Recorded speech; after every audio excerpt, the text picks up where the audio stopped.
Well, hello everybody, and welcome to another episode of Window Shopping. I know we were off last week, and I want to apologize for that.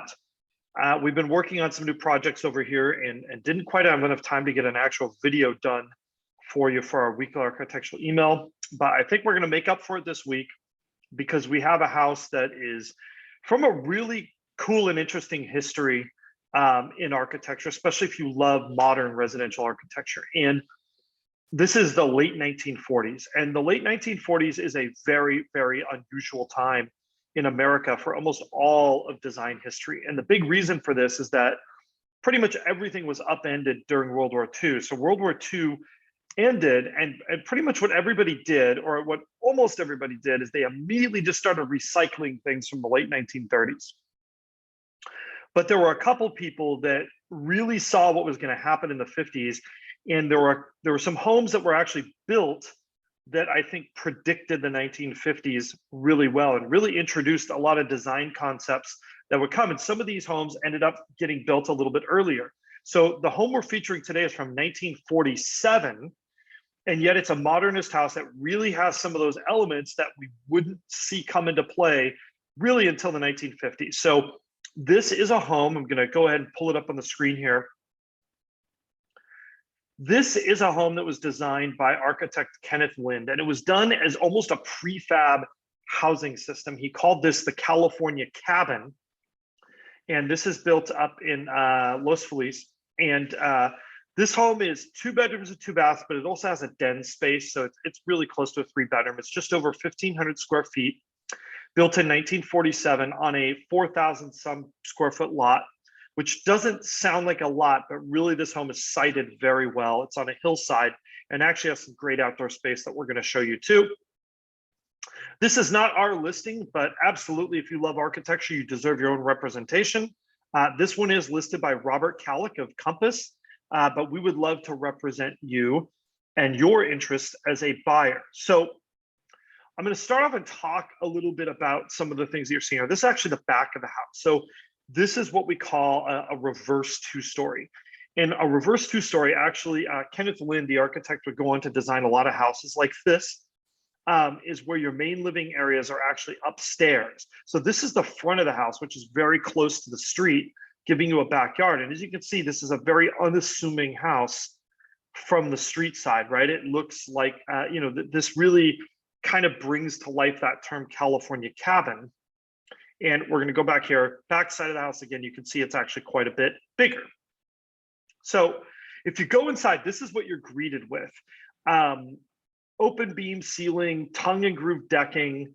But what really draws your eye in is these unique gusseted posts that I'm going to show you here.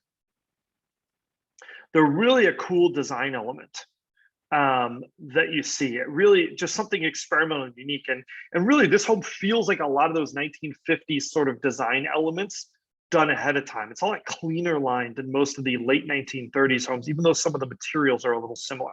We've got kind of a flat roof section out here that looks like it was expanded or built as part of this home to allow access to the lower level.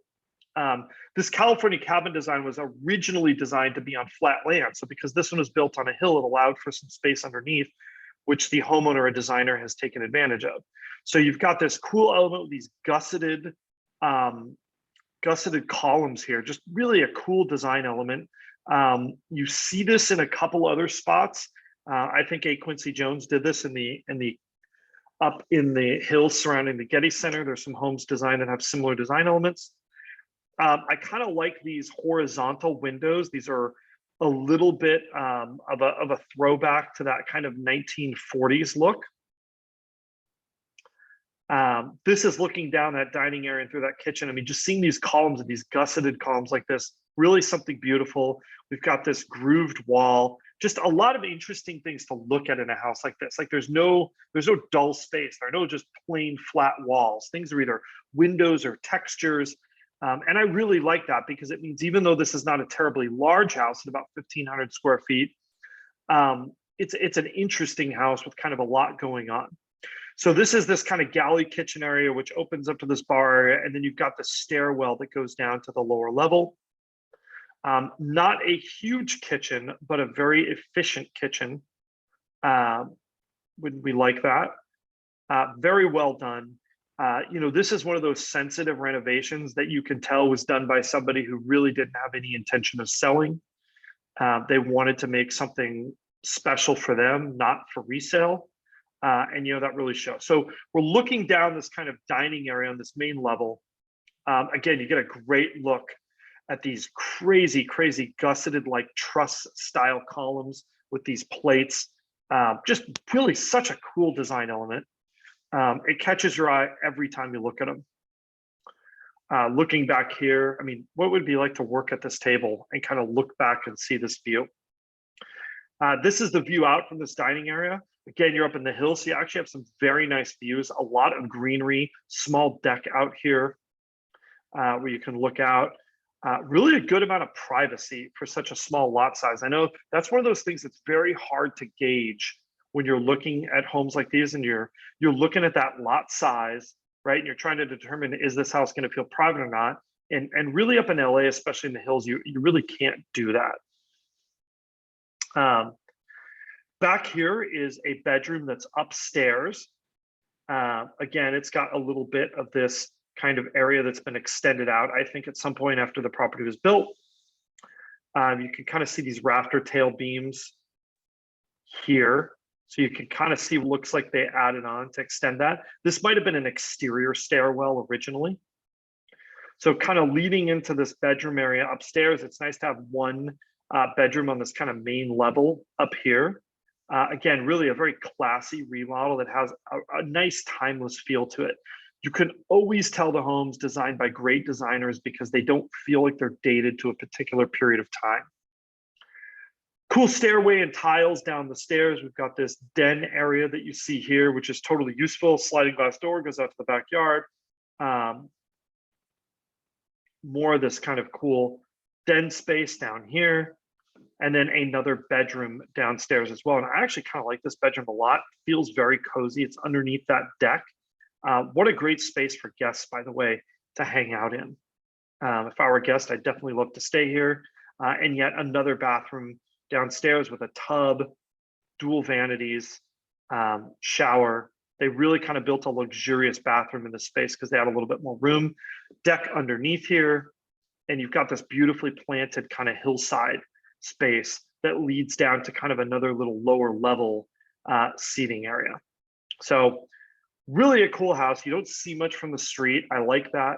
Here are some articles that they've actually added from when this home was built, right? It was designed as a prefab project. You can see these gusseted kind of column truss type units here. You can see some of the original hardware, and this is the original window design for this house. This kind of shows the flexibility of extending this floor plan. I mean, really, it's kind of cool to see these materials. There was a lot of experimentation with homes in the 1940s and 50s. A lot of architects were trying new things. I think it was an era of optimism when people wanted to do new things and see what they could build.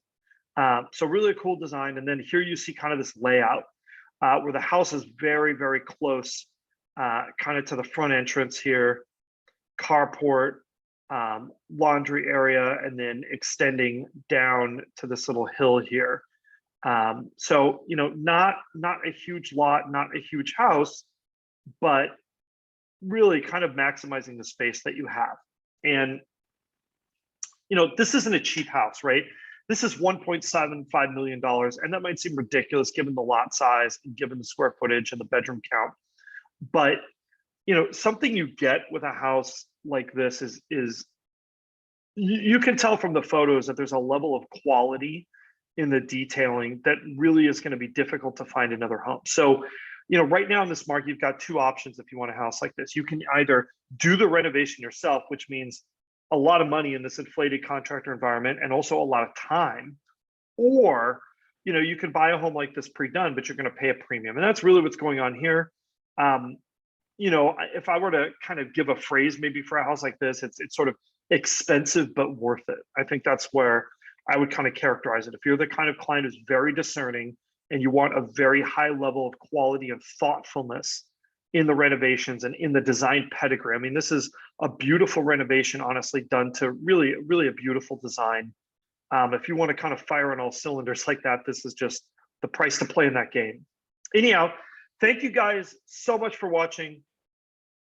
Questions, comments, as always, we love them. If you love this home, or if there are other architectural homes that you love, to absolutely reach out to us. There is a link in the description for a no cost, no obligation 15-minute consultation. We'd love to meet you if you love houses in Southern California as much as we do. Once again, my name is Stephen Meade with Domicile Real Estate. I am the managing broker here and architectural homeowner and enthusiast as well. Do not forget to like, subscribe, and hit that notification bell. We will see you again real soon.